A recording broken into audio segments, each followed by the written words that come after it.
Madame Jocelyne Bourgon in a moment. First of all, I want to welcome you on behalf of the LSE Complexity Group, which is hosting this public lecture, to tell you who I am, because I expect most of you may not know me. I am the Mitleton-Kelly, and I'm the director of the Complexity Group at the London School of Economics. You will understand in a moment the link between what is happening this evening and the Complexity Group. The running order for the evening will be Jocelyne will speak for approximately 40 minutes. Then we will take questions from the floor, and we will end the evening with a reception. And there are also what Jocelyne will tell you is very much based on a book that's just been published, which is available outside for you to buy. Let me tell you a little bit about Madame Jocelyne Bourgon. She is president of the Public Governance International and President Emeritus of the Canada School of Public Service. She is also a distinguished research professor at the University of Waterloo. She has had a distinguished career in the Canadian Public Service, has served as Deputy Minister of several major departments, and as Secretary to the Cabinet for Federal Provincial Relations, and later as Clerk of the Privy Council and Secretary to the Cabinet for 5 years. She is the only woman to have held the latter position, that is Secretary to the Cabinet, in Canada or in any other G7 country. So I think we're rather privileged to have her here this evening. She has also published extensively on public administration, and in 2008 she received the Sam Richardson Award for her article The Future of the Public Service, A Search for a New Balance. Madame Bourgon is the recipient of 6 honorary degrees.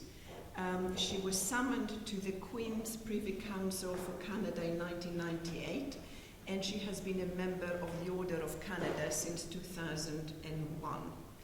Now, as an expert in governance and public sector, Madame Bourgon provides advice to various governments, and she was the project leader of the New Synthesis project. Now, this is really what I want to tell you a little bit more about. Madame Bourgon has done the almost impossible. She has brought together 6 governments to look at a new framework of governance for government using complexity theory. The 6 governments are Australia, Brazil, Canada, Netherlands, Singapore, and the UK. What happened was each of the countries hosted a round table, but also produced case studies locally of issues that were great challenges. What Madame Bourgon has done is she has brought the insights of those roundtables together in this book, A New Synthesis of Public Administration. But I think what she will tell us this evening is to outline the framework of governance for government. What you will also find in the book is a wealth, an absolute plethora of cases that I think one or other or several will actually be relevant to perhaps the areas you may be looking at. So I would now like to introduce Madame Bourgon and ask her to talk to us about the framework. Now I think I'm going to move over there so that I can also enjoy the presentation. Thank you, and thank you all for being here. I realized that I did my usual, which is it's not going to be an easy lecture. I'm not going to make it easier by presenting all kind of examples, but I'm assuming that in the course of the discussion, you will move me to that by asking questions relevant in the circumstances and in the context, and that is always the best way, in my mind, of learning from you, but also of discussing examples which happen to be relevant in the circumstances. So what I will do is exactly what Mrs. Eve Mitleton-Kelly said. I will present to you the framework. I'd like to say we forget the power of a mental map sometimes. And it's a dangerous thing to forget, because there's nothing more useful than a good theory, and nothing more dangerous than one that did not keep up with the time. And I don't know how many of you are students of public administration, or students of government, or students of governance, but there's a real risk that after 30 years of reform, we have not yet built the capacity of government to face the challenges of their time. And therefore we continue to do things on the basis of a mental map that we have deeply internalized. And there are risks that more of the same is not going to get us closer to the goal. So it's in part what is behind the journey that we call the New Synthesis Project. Now, allow me to take a minute to recognize the fact that a project like this one cannot be done by a person. So it's not so much my book. I happen to be the one who was tasked to write it. But it's really a collective journey. And these journeys are not possible without many organizations coming together and many individuals making a contribution. So in the context of this country, I would mention organizations that have contributed: the IFG, the Cabinet Office, the National School, the LSE, and many others. And people have contributed by being committed. People like Gus O'Donnell, the Secretary to the Cabinet, Andrew Adonis, Michael Bichard, and many others, Simon Willis and Martin Stewart Weeks. The work has been enriched by 200 people who came by and contributed knowledge, insights, experience, and so on. And then in this country, there's a long list. Eve, of course, came to some of our roundtable. People you may know: David Alpern, Jeff Morgan, Hilary Cottom, Irene Lika, Rod Clark, Tony Wright. And I would like to recognize Sue Richards, who was the Sherpa in this country for this initiative. So I'm indebted to them all, and multiply that by 6 countries. I now have a long list of IOUs of at least 200 people around the world. Okay, so why did they all come together? Why were 6 countries asked, would you commit a bit of time and work together on questions as simple as, what is different about serving in the 21st century, and what are you doing in practice to prepare? And why did they all say yes? And in fact, it was not hard to convince them. Everybody said yes the first time they were asked. Why is that? Because we're all facing the same challenges.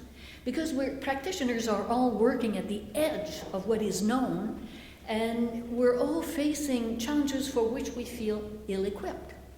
So 6 countries immediately signed on, and 200 people over the course of 24 months contributed their knowledge and expertise, debating 2 sets of questions.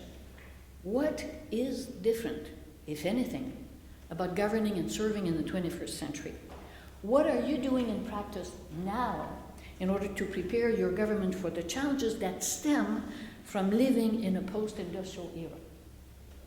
2 easy questions. Now, the system, the project was designed in such a way to make it what I call a blended approach. We deliberately reach beyond the traditional disciplines associated to public administration. Public administration has been deeply influenced by constitutional law, public law, and political sciences. We made it a deliberate commitment to reaching to complexity theory, complex adaptive system, ecology, sociology, research on wellness, life satisfaction, and so on. Public admin has to be an integrative discipline. We relied heavily on case studies. I'm not saying best practices. I'm saying learning what is happening in practice, learning from what works, what doesn't work, where does it work, why did it work, in the way it did at that time and at that place. It was structured deliberately around international roundtables that were we're going to bring together scholars, members of the academic community, and practitioners that help us to bridge the divide between theory and practice and challenge both.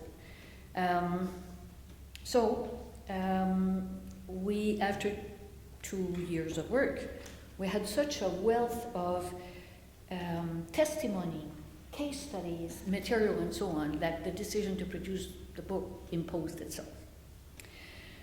Now, for those of you who may be students of public administration, there are schools of public administration that would present that domain as focusing on the structure, the processes, the methodology for the functioning of government. I would suggest that public administration is primarily interested in the relationship between government, society, and citizens.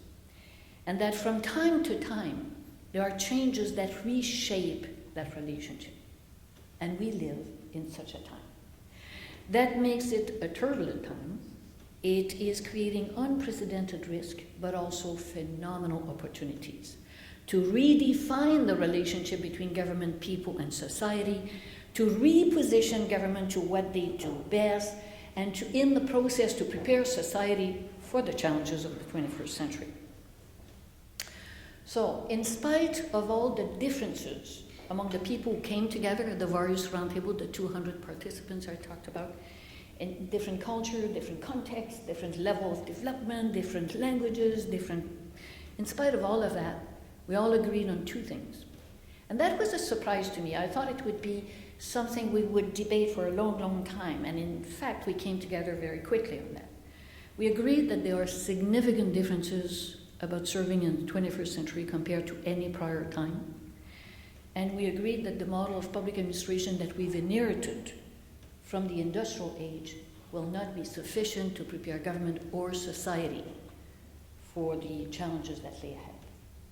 So, cutting on your reading time, I'm going to drive you some of the factors what is different about serving in the 21st century that would make it necessary to have a different way of thinking about the relationship between government and society. So let me go to that. And I should never forget to click from time to time. This is the NS project. You know all about it now. Governing in turbulent time. Let's see if I can get this to click. Yes, I'm on the right slide. Okay, first of all, what is different? Well, people in government today are facing an increasing number of complex issues. Like the people before them, they will face their fair share of difficult problems. An example would be eliminating a deficit. This is a difficult problem. They will face their fair share of complicated problems, and they will lead complicated initiatives. Treaty negotiations is complicated. Trade negotiation is complicated. Tax reform is complicated. Pension reform is complicated. Complex issues are different. So they will have their fair share of difficult and complicated problems, but they will face issues that cut across boundaries, that don't fit in any boxes, where multiple systems are interacting with each other and transforming each other. They will deal with issues that entail a very high degree of uncertainty, volatility. They are prone to cascading failures. They display emergent characteristics. They transform as actions are taking place. And no one is totally in charge. And no one has all the tools to bring about a viable solution. Complex issues are multidimensional, and whenever you try to reduce them to a single dimension, you're on the verge of making a dramatic mistake. Because by taking a solution or prescribing a solution which is unidimensional, you're about to make the problem even worse. Complexity and uncertainty are characteristic of the world that we live in. A second factor. People in government today are the first generation of public servants, serving in a world where virtual communities transform the public policy issues as well as the context within which we will have to address these issues.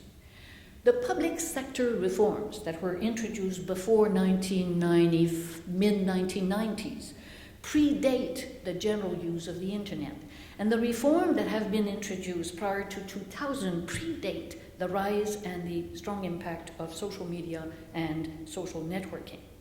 Modern information and communication technologies transform the world we live in, but they also transform the relationship between government, people, and society. They contribute to complexity, they increase complexity, because they increase the density of connections, but they also provide new tools to deal with complex issues. So a conclusion flowing from these observations is that government cannot prepare itself and prepare society for the challenges of the 21st century with the tools of the 20th century. And we cannot address or find solution to the complex issues or intractable problems of our time by relying on the practices of the industrial age. It doesn't work. A third difference. Yes. There's an increasing disconnect between the complexity of the issues we're facing, citizen expectation, and what government can actually do in practice. An increasing number of policy results exceed the capacity of the government. They entail a shared responsibility, they require a collective effort, and valuable solutions can only be framed with the participation of multiple actors and the contribution of citizens, families, and communities. Now you can think of a number of issues that would meet this definition. Issues of national interest, like health, education, safe streets. Issues of international interest, like security, energy supply. Global issues, like financial crisis, sovereign debt issues, or climate change. In all these cases, the role of government is increasingly to lever the capacity and the power of many others to co-create solutions and to co-produce results, because they are the only ones that bring momentum and bring concerted actions. And just for good measure, I would add my fourth point, which is people in government today are also expected to find ways to reduce tensions in a world with 7 billion people sharing an increasingly fragile biosphere. So, in summary, I would say government are called upon to serve in a context which is characterized by complexity, volatility, unpredictability, and that puts a premium on some capacities. It puts a premium on the capacity to anticipate emerging trends and emerging issues, on the capacity to initiate proactive intervention without certainty, with imperfect knowledge, no safety net, and no guarantee of success. But you have to try. You have to try to reduce risk when the cost will be borne by society as a whole, and you have to try to initiate proactive intervention that may bring about a more desirable outcome or a better future. Unless you do, there are significant consequences to that. What I just described are not the traditional capacity that we have built in government, and I'll come back to that. Unless you do, then we know what is the trend. And we just have to read the newspaper every morning and to map out the way issues are evolving. Traditional approaches are leaving government in a reactive position, reacting in a crisis mode, when the cost is the highest and the risk of consequences for the most vulnerable in society is the highest as well. Over time, it erodes trust, and over time, it erodes confidence in public institutions. Now, some would say, it's not dramatic. Well, I think it is. Because it could be that the importance of institutions is greater today than it has ever been. So declining trust from time to time in government leaders or in government could lead to a change of leadership or even a change of government.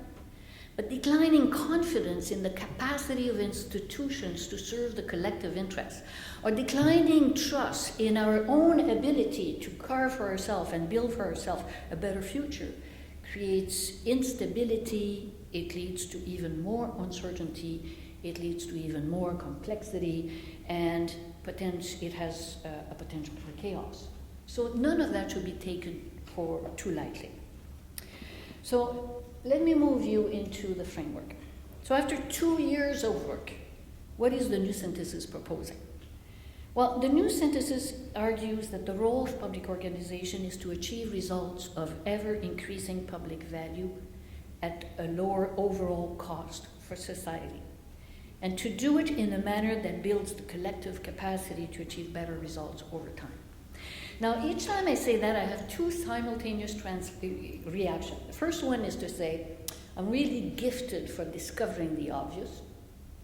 And then as a practitioner with more experience that I would dare to talk about, I realize that although it sounds simple, it is in fact a phenomenal shift about the role of government, the role of public institutions, and the role of public servants. It is a shift of focus from, let's see if I can, yes. It's a shift of focus from agency results to system-wide and societal results. It is asking us to look at results as a collective enterprise. We've been focusing 30 years of reform on agency results. We have 30 years of reform at looking at how we can do more with less, how we can increase efficiency and productivity. We have not been asking ourselves, how do we make sure that those improve the performance of society? And by that I mean economic performance, social, quality of life, wellness, life satisfaction. It asks us to look at results not as something government does, but as a collective enterprise. It is expanding the space of possibility to way beyond what has been the definition and the focus of attention of government. It positions the role of government in an ecosystem that brings together government, society, and people.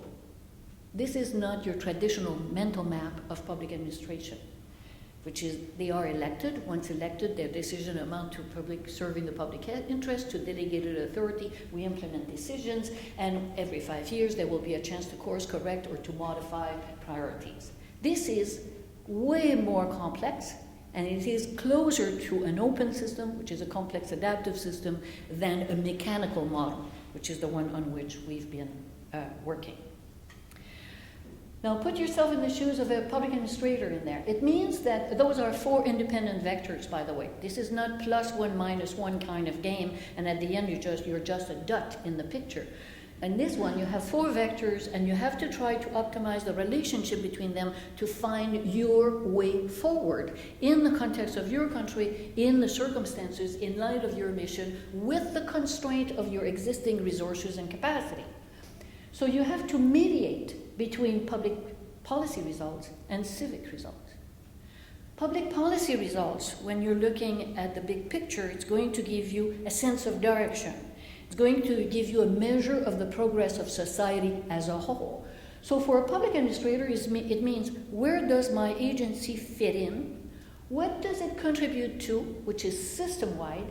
And how am I making a contribution that improves the performance of society?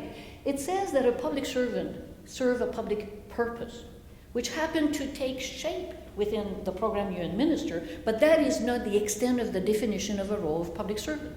And you have to mediate that, progress along that value-added chain with another one, which is, how does what you're doing today as a public servant in the program you administer in the agency of which you're part of, how does that contribute to building the civic results or the collective capacity for better results? How does it contribute to self-reliant individuals? How does it contribute to building resilient communities? How does it contribute to a civic spirit that is conducive of collective action? It's not one or the other. You need to achieve both. To achieve these results, you're using everything we're very familiar with. You're using all the instrument of government, which is the capacity to legislate, to produce regulation, to tax, to spend, to be ultimately the guardian and the stewards of the collective interest in all circumstances, even the less predictable circumstances. So what this really means is that your public administrator not only has to move along 2 vectors to improve results of value to society, it has to use all the powers and authority vested in the program and unit that you're managing to lever the collective capacity. And it is at that price that you can move up the 2 value-added chain. Sounds simpler than it is. And in the second part, we will, if you want, work through some example. But this is a significant shift. It means things like nothing of value is created. If by solving a problem in one system, you just transfer it to another, financial insolvency for debt, sovereign debt problem. So you fix something here, you just transfer it there. It means that nothing of value is created when the actions you're taking today simply mean that we're going to collectively face problems of greater complexity down the line. Some would think of example related to climate change. Nothing of value is created when the costs of the choices we're making today are at the expense of the capacity of future generations to shape the future of their choice by simply transferring the burden. So the game becomes, it's like playing your Rubik Cube, it is quickly more complex than it appears at first glance. So when you become more adept at playing within the framework, you're starting to see that the system is co-evolving. You're trying to have a government that is able to adapt to changing circumstances and co-evolving with society. The book will give you numerous examples of the difference it makes in practice. When you start framing desired outcome in societal terms, in a positive way, and in a manner that opens the space of possibility for the way you can combine and recombine the various levers.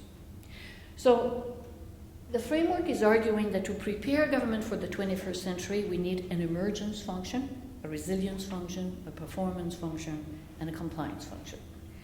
An emergence function to anticipate, course correct, and shape emergent solution. A resilience function to build the capacity of society to adapt and to prosper even in the face of adversity. A performance function to work across boundaries and across domain, and a compliance function to ensure social order, set priorities, allocate and reallocate resources. So let's look at them. This is where public administration comes from. It comes from a compliance model.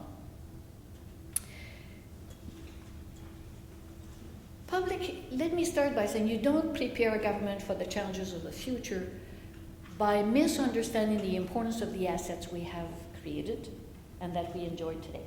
So the first step is to value and defend and protect the institutions that have been created, that have given us a fantastic comparative advantage compared to other countries who do not have the same institutional capacity. Public institutions matter. They give us a regime of law. They give us legitimacy for the exercise of power. They give us due process. They value compliance. They help to ensure provide certainty or stability. All of these factors have contributed immeasurably to the success of countries like yours, mine, and many others that through the 20th century were going through the process of change related to democratization and industrialization. However, the public organizations under that model operate more or less as a closed system. And closed systems have a tough time detecting emerging issues, and systems designed to ensure compliance are not wired for innovation. So there are reasons why so many reforms introduced over a long period of time, 25 to 30 years, many of them have evolved and disappeared over time without leaving much of a trace. Because over time, the traditional system reaffirms itself. So to be fit for the time, public institutions that are designed for stability, predictability, and compliance must also be able to be used to serve in unpredictable circumstances, to invent practical solutions to intractable problems, and they have to be used to build the resilience of society even in the face of adversity. And for that, we need new capacities. Now, do not let behind what has been created before, but at the same time, there's a need to acknowledge that it is not sufficient to prepare government and society for what is coming. For that, we need new capacity, and I would go to emergence. Everything I'm about to mention already exists in practice somewhere in the world. And everything I'm about to mention is supported by interesting examples that you may want to read about. The difficulty in the context of the New Synthesis project was to find how to rise above the individual initiative and find how the pieces may fit together. But the challenge for all of us, wherever we may be, is what do we have to do for government and societies, for their capacity to invent solutions to keep pace with the increasing complexity of the context in which we all live. So let's look at some of the initiatives and practices that exist elsewhere. For government to be fit for the future, we need much, much better anticipative capacity. And there are countries that have been investing years of effort to improve their anticipative capacity. Now, as a colleague of mine said many times, you don't build the anticipative capacity of government because you just want to say, I make better projection. You want to do it because you want to make better decisions. You want to make better decisions that give you a better outcome, better results, and a comparative advantage for your country. That's why you're doing it. If you look at the countries that have been investing 10 to 15 years, I would say, in building their anticipative capacity, one observation you can make quickly is that the broader the conversation about possible futures, the better you are, the greater the diversity of perspectives you bring to the conversation, and the better your capacity to detect emerging issues. But, as I said, this is not going to be enough. It's one capacity. It gives you an asset, but it's not enough. To get the benefit of your enhanced capacity to anticipate emerging issues, you need the combined benefit of anticipation, invention, and innovation. And I'd like to just make you curious about the distinction between invention and innovation. Inventive solutions manifest a different way of thinking that breaks from the past. And it recombines factors that exist at that time, at that place. It may not entail the quantum of newness that you expect in an innovation, but it makes a world of difference. And again, you will find example in the book about the differences that inventive solutions can make. We look at health services in Scotland, self-regulated model in Charlotte. We look at the different way of providing services for elders in Denmark. Inventive solutions imply a form of experimentation on the ground. They are part of the context where they will be implemented. Now, supporting inventiveness, you don't find systems that do that extremely well. What you find is a culture or a mindset. It doesn't reflect a minimalist view of government where you leave it to pick the pieces after market failures. It doesn't reflect a government-centric view of government either, where solutions always mean more resources. It is a form of affirmative concept of the state, the role of the state, where it is the job of government to look for better ways of doing things at a lower cost. Innovation, innovative society have the capacity to achieve better results with or without government. There again, government can play a role, and you find governments which are way more attentive to that dimension. They create an environment that facilitates self-regulation and self-organization. They support infrastructure like public utility for your information communication infrastructure, public data as a source of innovation and recombination to create new systems. All these measures together over time, when you accumulate them, give you an innovation ecosystem. No matter how smart we are and how innovative we're going to be and inventive we're going to be, unpredictable events will take place, unpredictable crises will emerge, and therefore the role of government extends to building the resilience of their society. Now there again, you're likely to see that resilience is going to become the focus of attention in reform in a number of countries, as it is becoming the center of attention of more academic research, and for good reasons. There are many factors that contribute to resilience, but one thing it does is that no matter what the future holds for you, resilient individuals, resilient communities have a better capacity to absorb shock, to learn from them, and to emerge stronger. And again, you can easily map out similar events around the world And some society will emerge stronger and others will not recover or barely recover years later. So resilience makes a huge difference in the capacity to absorb, learn, and prosper. To support that, you need many things. But let me mention a few. Some of resilient policies, for instance, are easy to test because they bring about positive results across systems: economic, social, political, environmental, technological. They reduce dependencies on one single way of doing things, and therefore they reduce the risk of the too big to fail syndrome that we have seen in various places around the world. Resilient systems have an internal surplus capacity, not only to absorb shock, but to avoid catastrophic failures. There again, you can think of examples around the world. A focus on resilience in the design of policy creates space for the active role of citizens, families, and communities as value creators, as actors. And one aspect that was striking for many of us was that recent research seems to indicate that the more active the role you give other actors, citizens, communities, the greater the contribution to life satisfaction and wellness. There's something very interesting there. So, if I had to bring that back to where the story began, which is many years of reform that we have all been conducting in your country and many others. If you go back to the reform agenda over a long period of time, you will find that most of them have focused on the inner workings, the inner functioning of government. They focus on structure, more centralized, more decentralized, more agency, less agency, bring it to the center, move it to the fringe, work at the edge, bring it back, connect it. They focus on systems and practices, more with less with less, introducing modern technology. They have focused on efficiency and productivity and user satisfaction. They've done good things.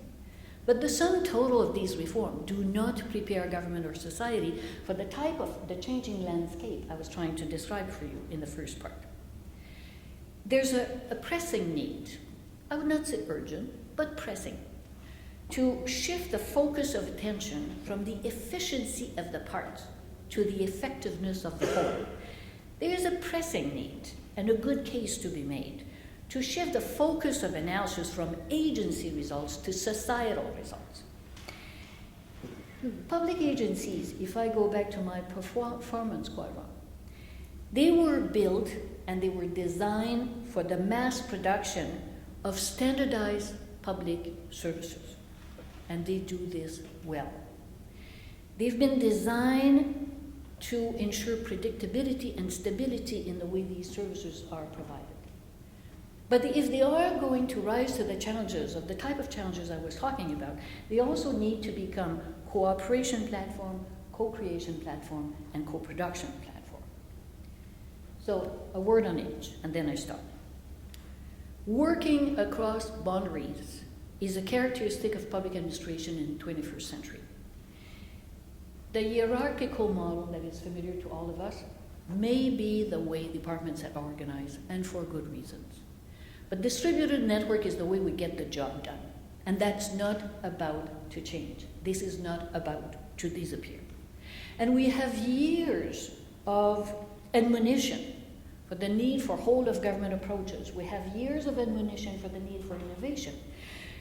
But there's an increasing disconnect between these admonition and what public servants are facing in practice. And to make sure that hierarchy and network coexist harmoniously side by side without undue pressure or tension between them, there are very basic things that need to be done. One, we need to align the incentive system in favor of cooperation instead of rewarding working in isolation. We need to disentangle compliance system from performance management system. And I would be happy to go back to that and explain why. And we need to go back to our basic system of budgeting, reporting, and accountability to take account of shared responsibility for collective enterprise. Those are not rocket sciences. It's not even complex. It's basic re-engineering. But unless it is done, it is not possible to pretend that we really want agencies to be innovative and to work across because we are not giving them the infrastructure from which they can do it.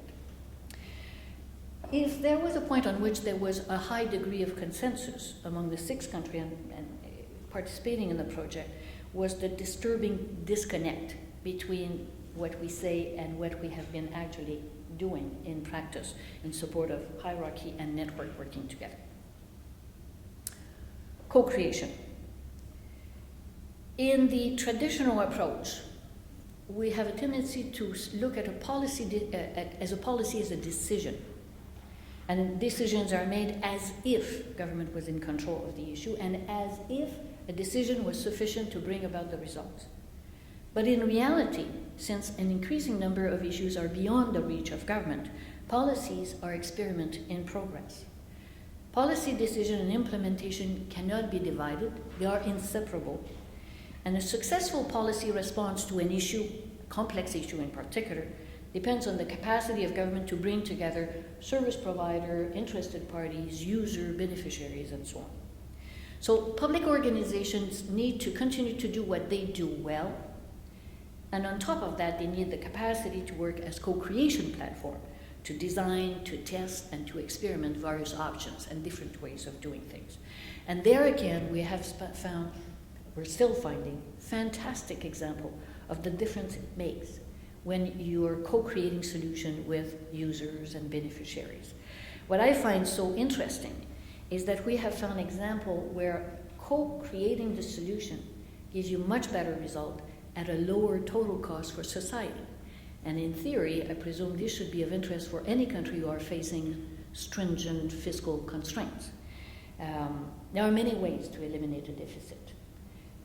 One of them is to find and to invent a better way of achieving results. Another one is to share the responsibility differently between government, people, and society. We may come back to that if that is of interest to you. Co-production.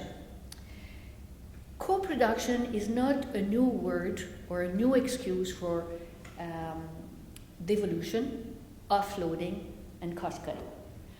Co-production refers to the coming together of multiple actors, and in particular the users as value creator in producing the results. And there again, we try to provide examples, some of them quite fantastic in the health sector.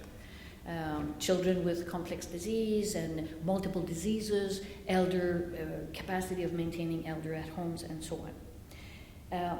Co-production opens a new avenue between a simpler way of looking at the world, which is an issue is either public or private. It is opening a space in between, which is basically saying a matter of social interest has a private, public, and civic dimension to it. And in that expanded space, you have better options than a simply government-centric option or market-centric option. In the end, all the pieces must fit together. What is this? This is not the right diagram, but we'll cope with it. Everything must fit together, and the challenges before us cannot be addressed in the usual way. Cannot be addressed in the mechanical model that we have created, which is the reflection of the industrial age. It works, it has worked well, and it will continue to work well for what it does well. It does well everything that is related to a high degree of predictability. It works well for mass production of uniform services or standardized services in a relatively stable and predictable environment. We need something else so that government can also do more than what it was able to do before. We need new capacities to make sure that we can anticipate what might be. We need the capacity to make proactive intervention to prevent what can be prevented. And we need new capacity to adapt to what will be, and that is resilience. In a way, what I'm saying is that traditional approaches should be respected and valued, and that is the starting point of building capacity, but they are too narrow to accommodate today's reality and to guide practitioners' action. And the reform to date have been insufficient to give us the solutions or the element of solutions to problems that stem from living in a post-industrial era. So, the New Synthesis project is taking us that far. It is a modest contribution, but not insignificant, because it is basically challenging the mental map and the intellectual framework that we have taken for granted for so long. And it is also telling us that more reform of the same type will not get us where we want or need to be. So it has taken us thus that far, and it's about to enter into a new phase as we expand the conversation from 6 to much more country, from 200 participants to many more, and as we expand the scope of the discussion. If we want to have a chance to have government fit for their time on some issues, at least on some issues, our thinking needs to be ahead of the time. And that is going to be the next step for the New Synthesis project as the NS6 become NS World. We are going to move the information on the website, and then we will see how we frame the research agenda going forward. And you may want to check from time to time. We're not hard to find. It may be part of the next chapter in that journey. Thank you all.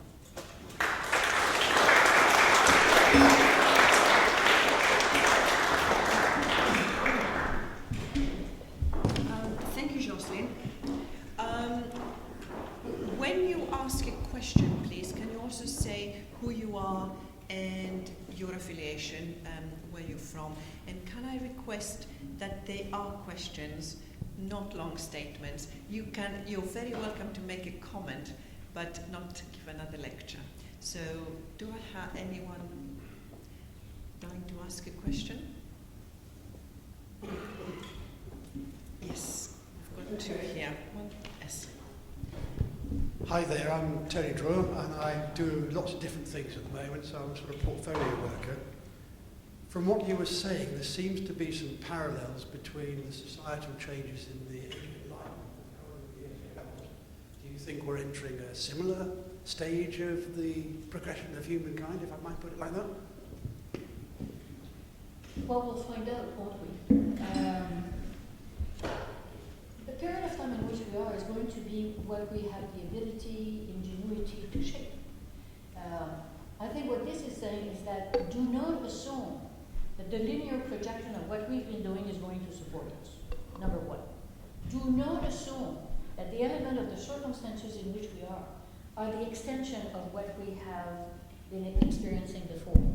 And therefore, let's pull together so that we can invent different solutions. Because the old one, or the traditional one, will continue to do traditional things.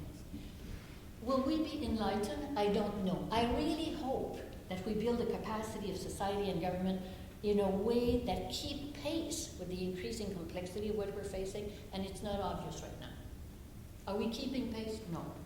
Is the world becoming complex faster than our capacity to deal with the emerging issues? Yes. So, is it optimistic? Yes, it is. Because is it beyond our capacity? No.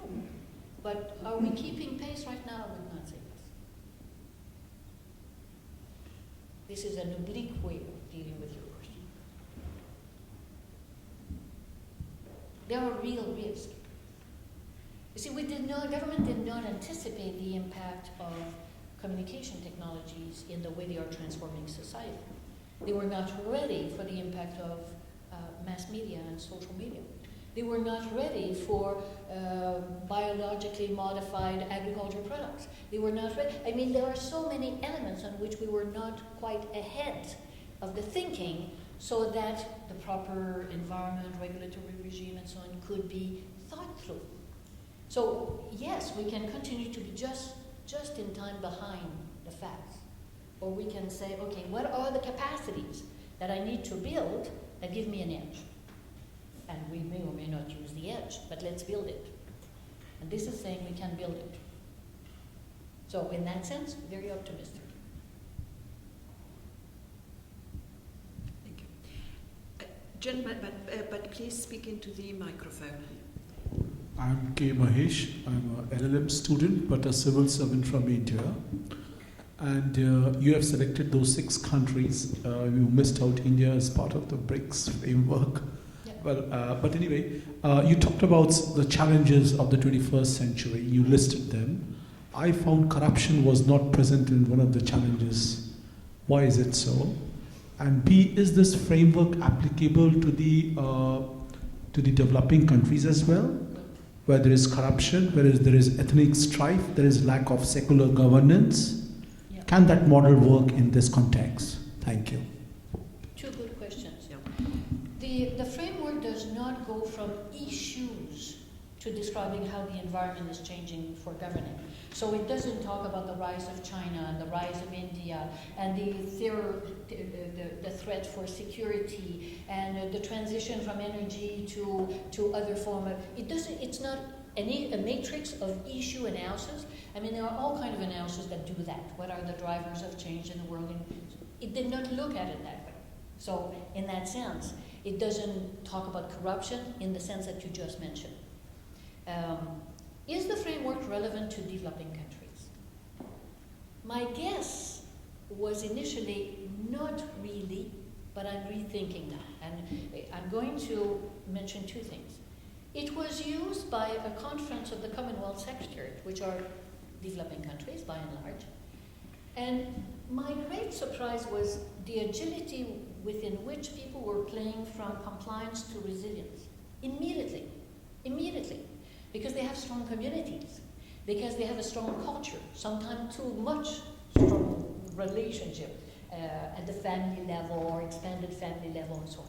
But they played immediately between compliance and resilience, and I thought there was a humbling lesson there. It's going to be used again at the CAPAM, Commonwealth Association of Public Administration and Management Biennial Conference in Delhi in October. And they will have workshop testing it for various group of countries. So it will be fascinating. Give me your card and I will give you the results of their work. But the hypothesis now is that yes, it would work for developing countries. Would it work for LDCs, the less developing countries? I have serious doubts. But let's find out would be my answer. Can you actually go back to the framework so that we can be looking at it while you're talking? Because it's to be reminded of the framework. And while you're doing that, okay, then young lady here, and there afterwards. No, it's not on. Wilcox, I work for a local government. Can you say who you are, please? Esme Wilcox, I work for a Thank local you, Esme. government. I'm really interested in how you engaged with some of the politicians around this, because that seems to be one of the key challenges, how you engage politicians in something which isn't about them having the answers, and where the forces are for them to come up with kind of a reductionist theory, because that's what gets them elected. So I'm really interested in that. Well, that's interesting too. I was quite tentative at first when I was working with elected officials about, debating or exploring this. I've been pushed back time sufficiently now that I'm less shy in the way I approach ministers. And what I'm discovering is that they feel very comfortable very quickly, because the one stable point in the whole framework is this one. You start the game playing with the vectors from there. And that's where they are. So, and at the same time, it gives them comfort, because instead of saying, your decision is the final be-all and end-all for a solution to the problems of the world, you're saying you're part of it. So you almost have a sigh of relief if you're working properly with them, that they are not or should not be expected to have the answer to all of it. They should be expected to foresee, to initiate proactive intervention, and to encourage others to do what they are in best position to do. So it changed the space within which you're allowing them to play. I was telling a minister after being pushed back, about what's in it for you, minister. I told a minister that I would never again draft a question and answer for question period for a minister the way I did in the past. I took the question, I gave them the answer. I would still give the minister the answer, but I would help the minister frame the issue, so that the government is doing, but in order to adopt, it requires that citizens and family and communities and others, and I would help frame the issue. I would help them reconcile the need for short-term actions with the longer timelines to achieve complex results. which I was not trained to do. You must have the answer on all questions at all times. Well, I can afford to look back on what I've done and say, well, that was a disservice to some of my ministers. I can do better now. I have a minister to serve, which is a very different phase in my life, but I would do it differently. So are ministers comfortable with this? More than I thought. And that was your reasoning when you raised the question. And you can tell why, you can see why when you start thinking for them, right? Or in their place. They are here. They have the authority of the state. They have the authority of government. They can tax, they can spend, they can regulate. And they know better than most what are the limits of that authority. They can tax to build a hospital. That is not enough to create a healthy population. They can spend to have public school. This doesn't give you literacy. People learn. And countries spending way less than others in health and education have better societal results. So other factors are at play, and they are not there. They are here and they are there. And ministers know that in their bone.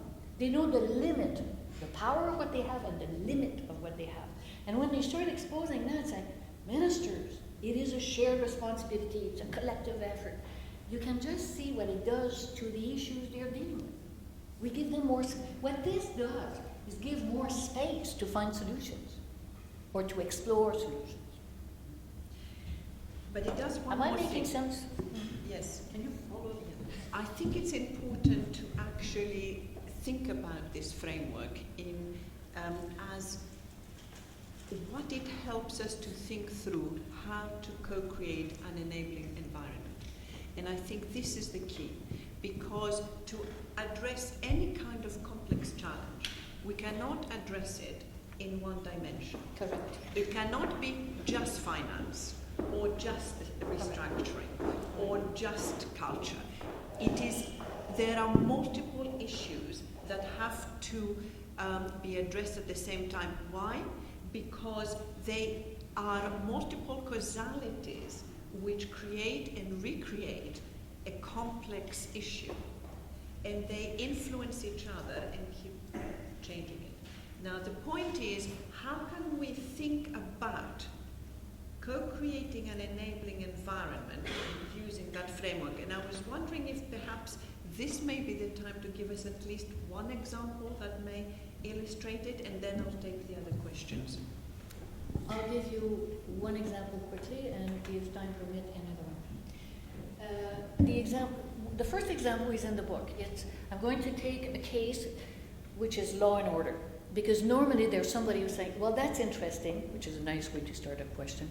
This is so interesting, but my mission or my organization is in law and order and therefore does not apply to me.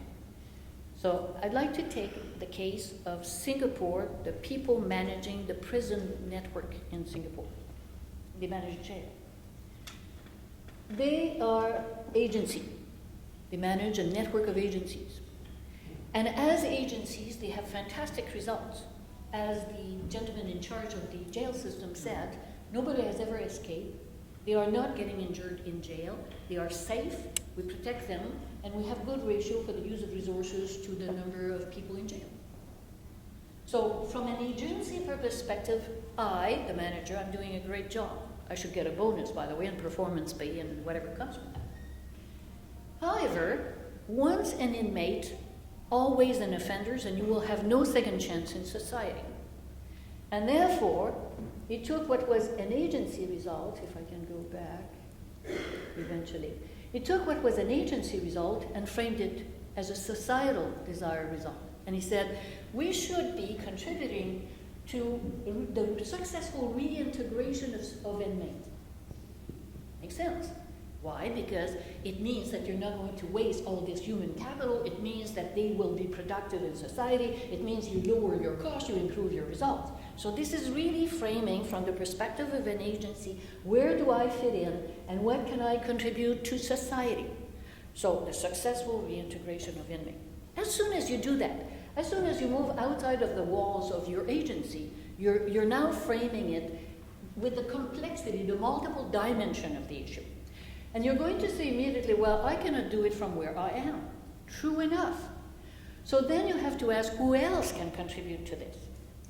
And you have to search for the connection between multiple actors and multiple agencies. In their case, what they chose to do was to work for 2 years at changing public opinion.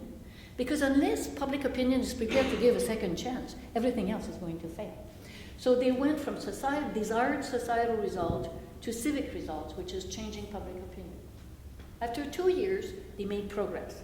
And they started to see that it was possible for employers to come forward with job employment, job opportunity, which in turn made it possible for families to support their own, which made it possible for the ex-offender to believe that a chance was possible and to invest in their skills, which made it possible to change the way you were using your staff in the agency. With much less resources, you could have more mentor and coach than wardens. They have 10 years of data, so you need some patience in public policies to see the results. But after 10 years of data, you see reintegration going up, cost to society going down. Now, is it the ideal justice system?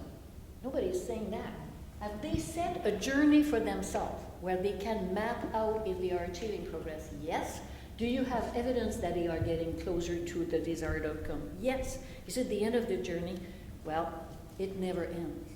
Whatever you do becomes the base from which you're going to explore again this space of possibility. It never ends. Does that answer your question? It does, thank you very much. Absolutely. The gentleman there, thank you. I'm Hendrik Wagener and from the University of Sheffield, but I'm asking this question in my capacity as a citizen of the Netherlands, one of the countries that is in your project. And I find it a fascinating story of progressive public administration, and I recognize a lot of it in local government, local governance. So this drive to experiment, to co-produce services with citizens and other societal actors, focus on what you call civic results, etc., etc.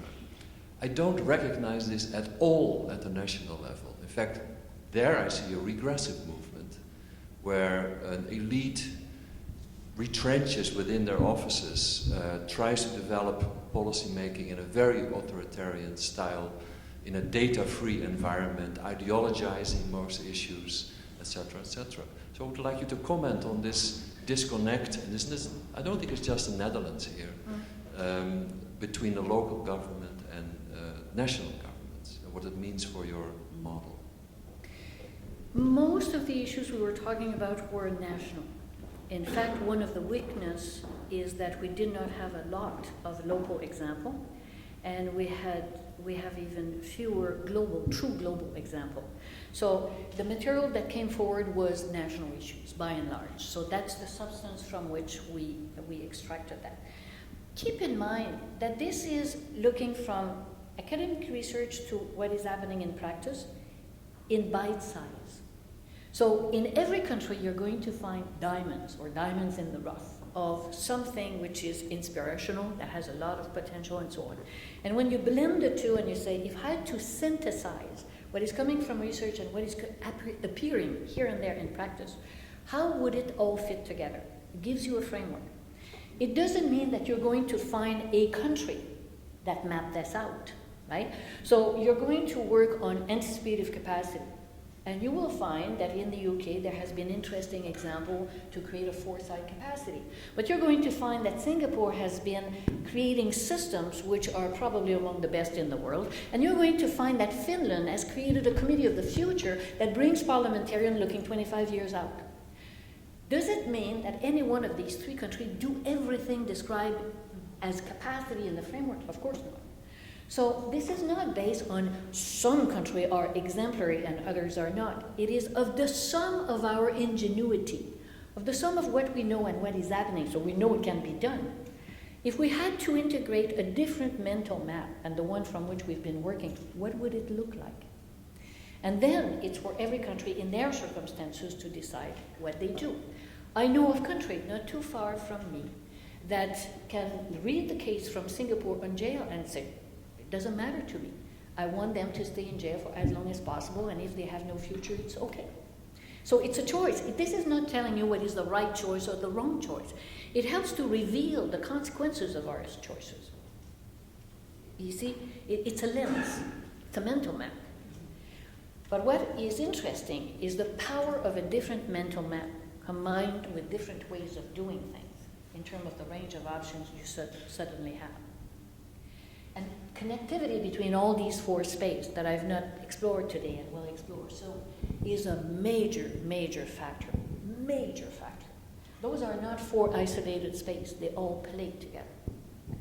And that gives you a capacity to reveal the consequences of choices. And country will decide whatever path they want to follow. If I can see the hands, I know the gentleman at the back, lady here. Okay. It's just that I can't see people over there, that's why I'm standing up. Okay, over here, please, first, yes.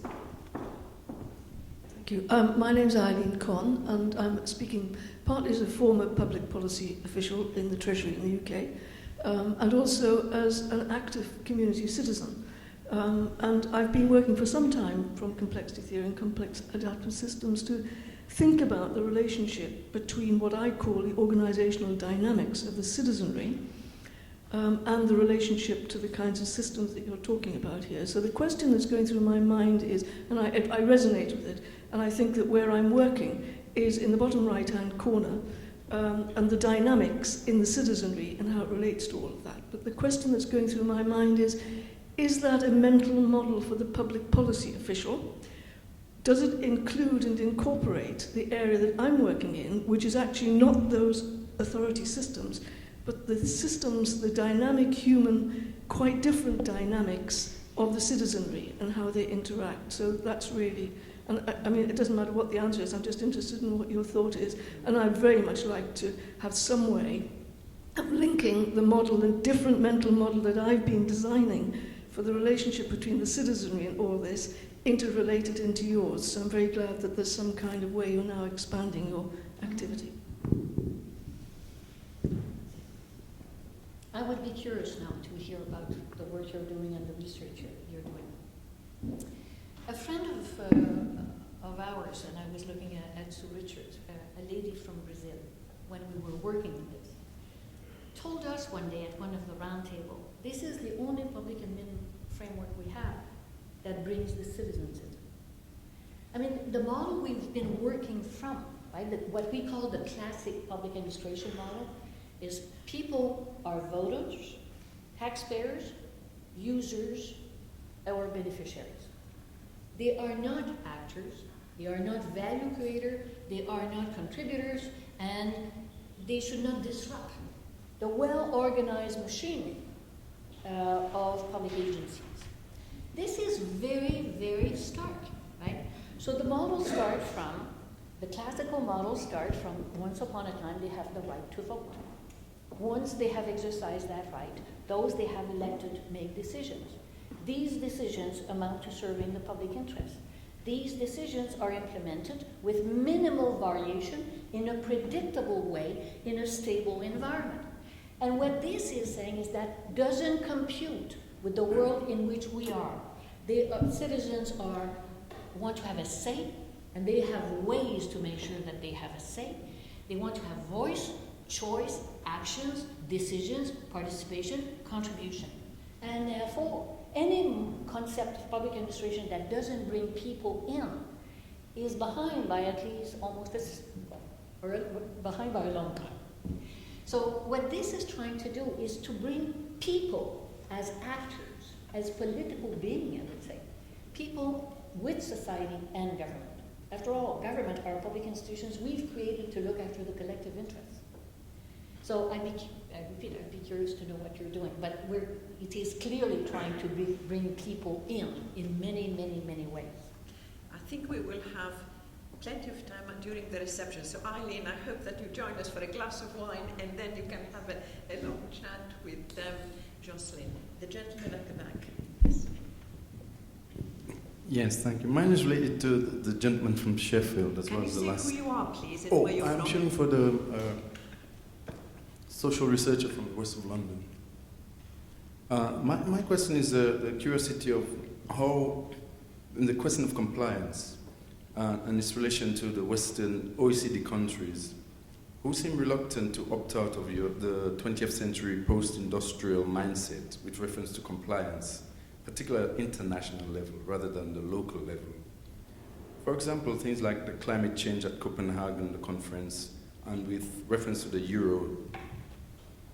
How do you think that your framework or the new synthesis can be applied considering the current turbulent times we live in? Any possibility?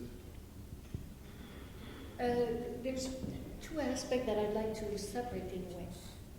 This is arguing that compliance is a good thing. Controls are a good thing. If you have a law and rule of law, you need to be able to enforce them. There's not much point making laws you have no capacity to enforce, but that's another story.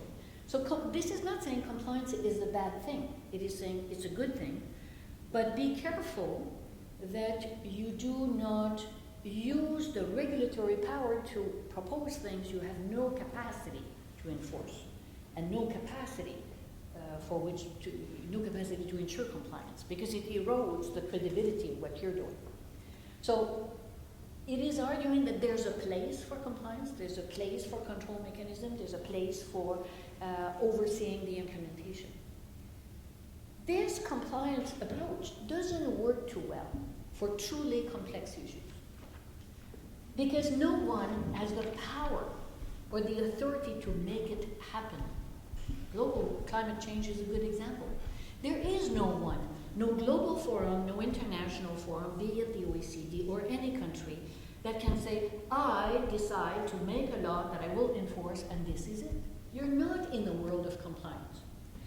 So when you're dealing with climate change, it is the coming together of many minds and framing a problem definition that people can support that gives you the chance for concerted action that moves you forward.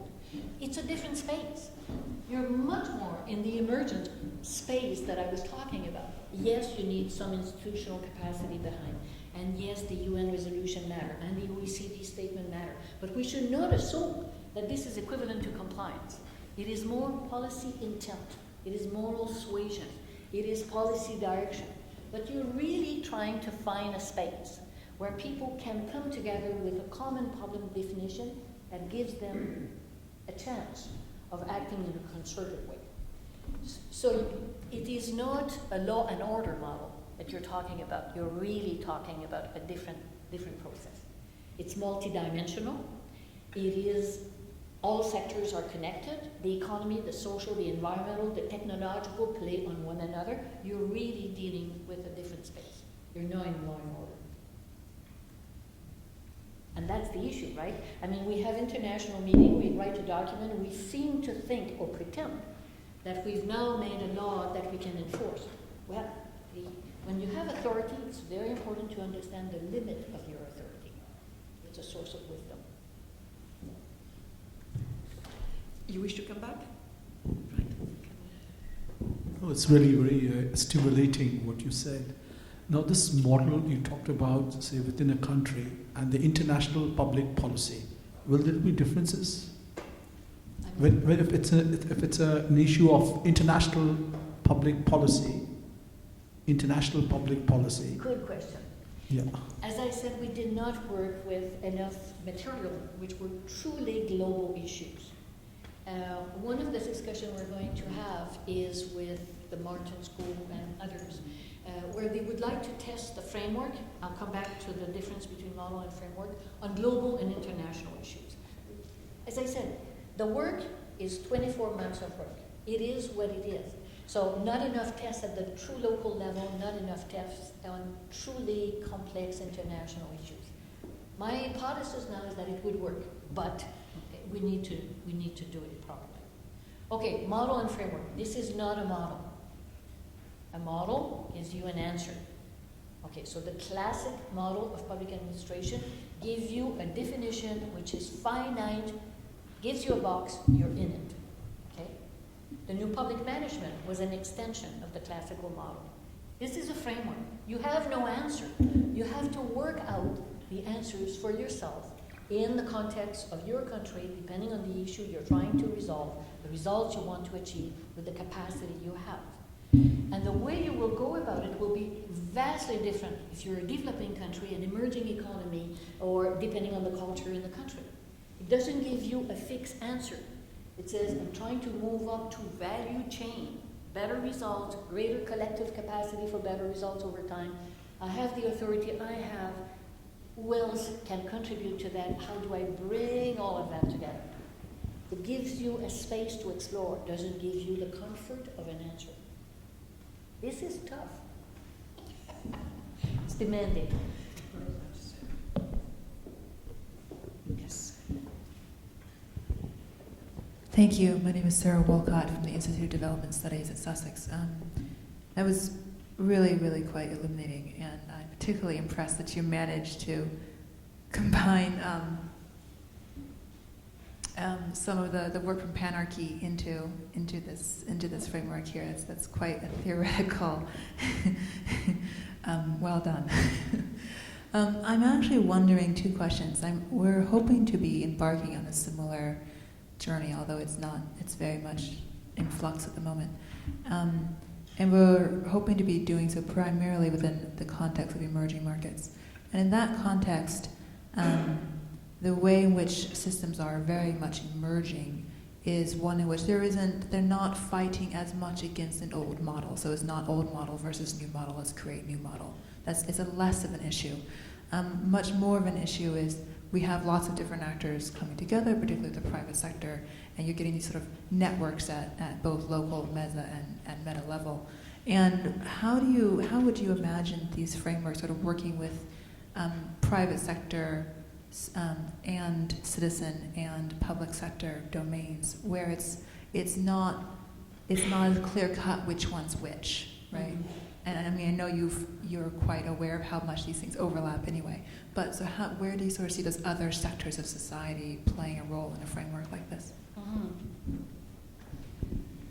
You would need to do that to unpack every one of the four vectors. So if I look at public policy results, remember I said quickly, it's about economic performance, standard of living, quality of life, wellness, and life satisfaction.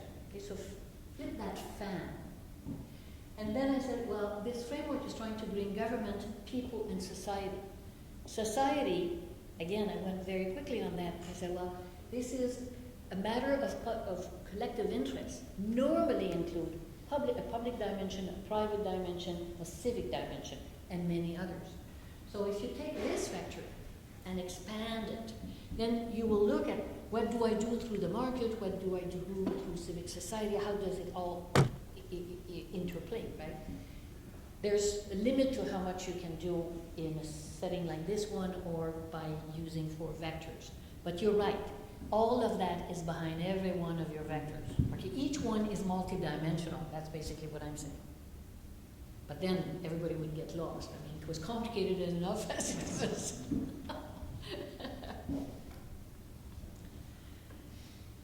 Did you want to come back? Yes, but we give the... There's something about the public policy results. I'm wondering if you could actually, if that wasn't specifically about public policy, what is it about? Could you just say a bit more about what do you really mean by that? It's a societal result at the end.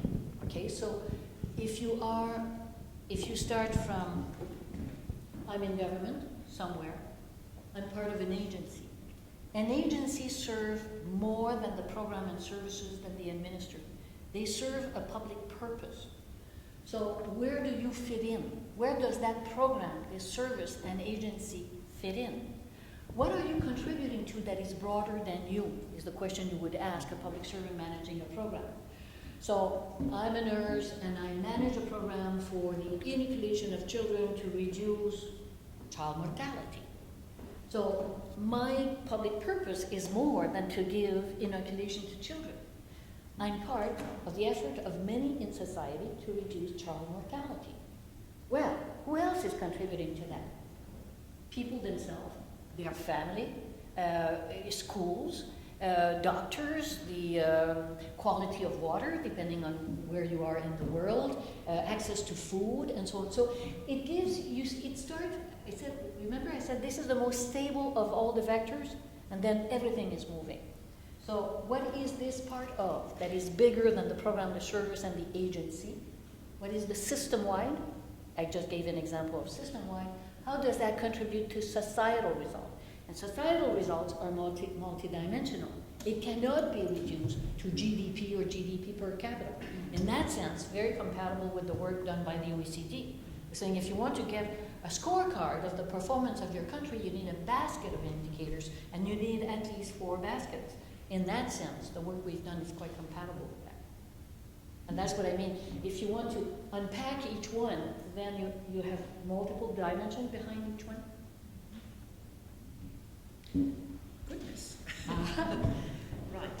We are actually coming to the end. So I've seen at least 3 hands. So can we take all 3 questions and then you can answer them as a group? Gentleman at the front, then late in the middle, and there was one other hand.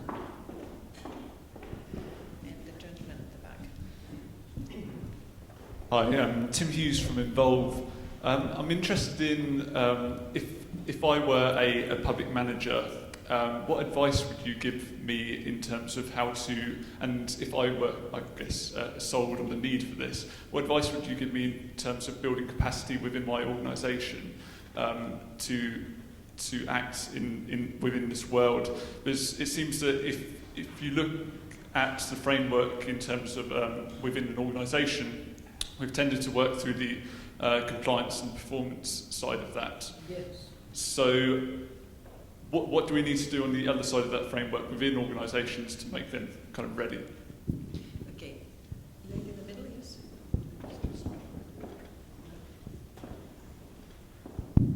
Hi, I'm Laura. I'm a student of political theory here at the LSE.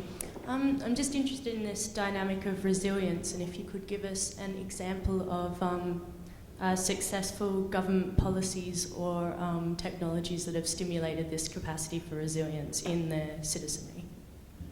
And gentleman at the back.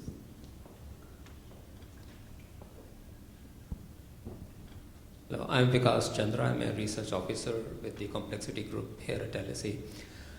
My question is, people might participate, but they don't want to, maybe in some cases. So for instance, I'm thinking of the recent announcement by David Cameron. He says that all patients in England can be researchers. So the data relating to health records of those patients are going to be put online.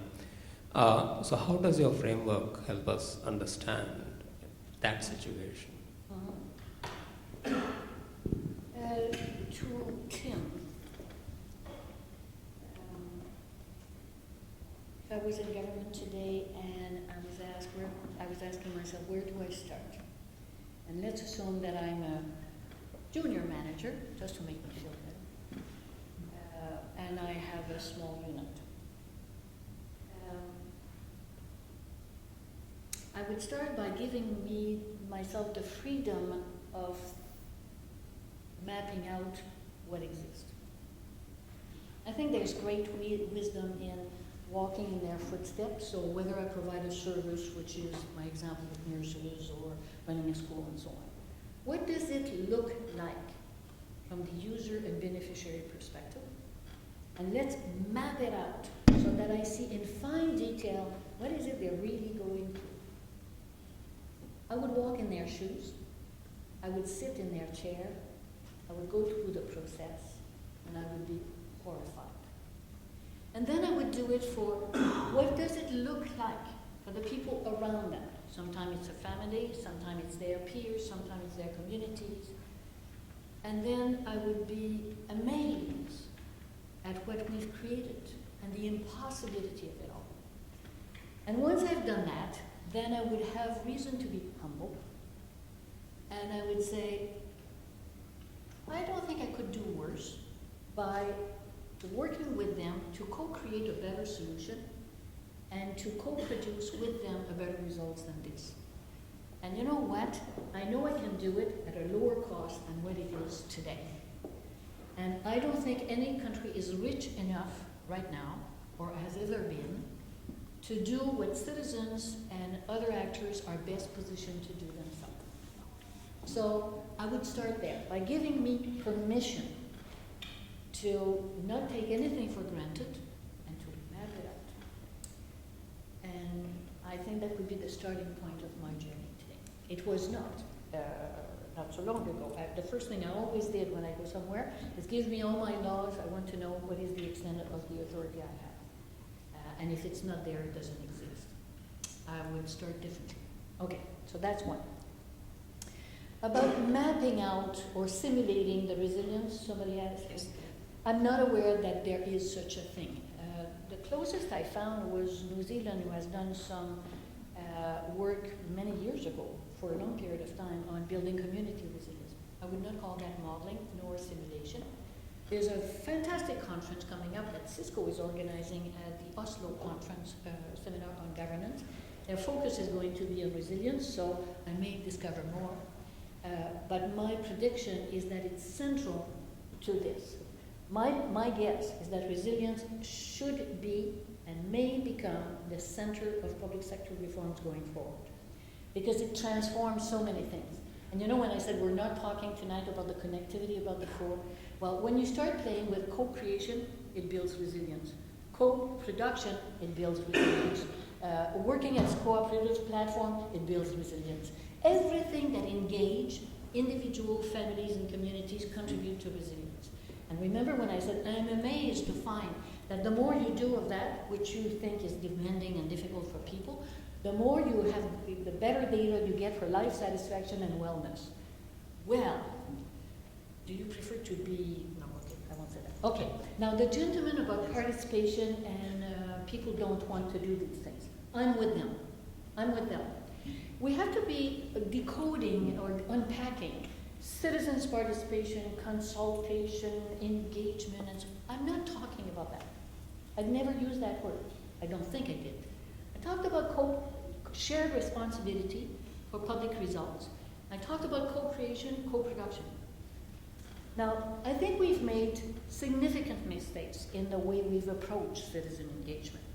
We've assumed, almost assumed, that private life of citizen has no value, that there is nothing greater they can do in life than to attend town hall meetings, to be consulted on the last paper produced by a unit somewhere.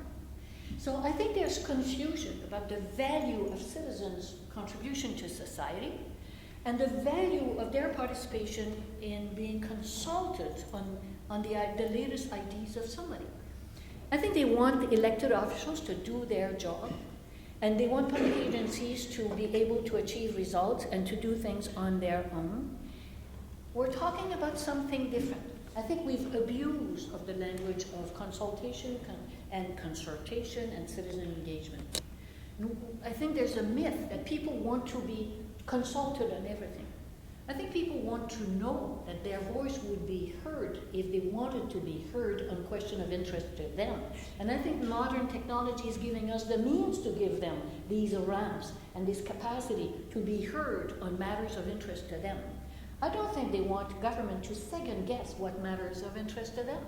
I don't think they want government to second guess on what matter they would like to play a more or less active role. So co-creation and co-production is quite different. It's not about consult me. It's not about invite me to another, yet again, town hall meeting. It is what is the space within which I'm a value creator, valued and recognized for it, and you gave me the instrument so that I can create, so that I can produce. So it's a different thing. And that's why connectivity is so central to this whole design, and therefore resilience. And therefore resilience.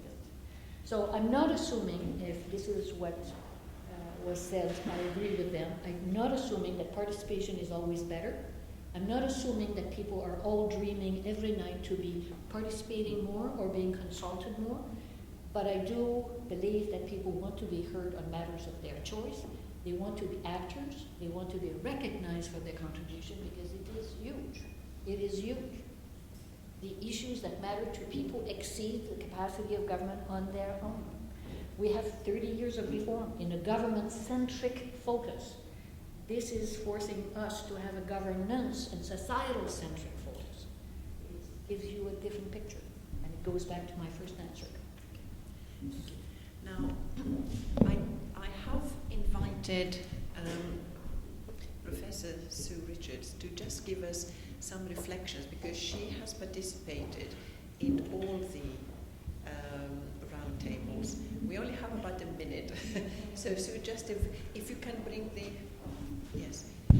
just some quick reflections, please, to finish. Absolutely. Eve's given me all of 5 minutes to notice of this, so I would have loved to have done a long speech to express my thanks to Jocelyne for 2 years of fascinating work. But I think what you've experienced tonight is what attracted me in the first place to this work, and that is one of the world's great reflective practitioners of public administration. So part of what you've seen is the depth of experience and learning from that experience that lies behind this framework, and the thoughts that have emerged from her now quite wide-ranging global career as a consultant and teacher in this on this framework. For me, the opportunity of spending time with people from 5 other countries on this territory, but seeing how different they were, was an absolutely fascinating one, and it threw into relief the strengths and weaknesses of the UK system. Somebody earlier asked about how optimistic Jocelyne was about whether we can actually use this. I would be more optimistic if I thought there were more reflective practitioners like Jocelyne around in our system. What I see, actually, picking up the local government question from earlier, and I used to work in the Institute for Local Government Studies at University of Birmingham, is a whole set of people, whether political leaders or officials, officers, able to work across that territory, but looking at central government, far fewer people imprisoned in a way on the left-hand side as we look at it of that map, and not in many cases able to break through because they don't have the same immediate connections with citizens, aren't open enough therefore to emergence. So I think for the 6 countries there are 6 pathways out of this, but the quality of the elucidation of the issues and the comparisons that Jocelyne can make across those 6 and others, I think, offers us enlightenment and the opportunity to go forward. So that's probably more than a minute, and I could go on, but I will stop at that point. Thank you very much, Sue, actually. Thank you so much.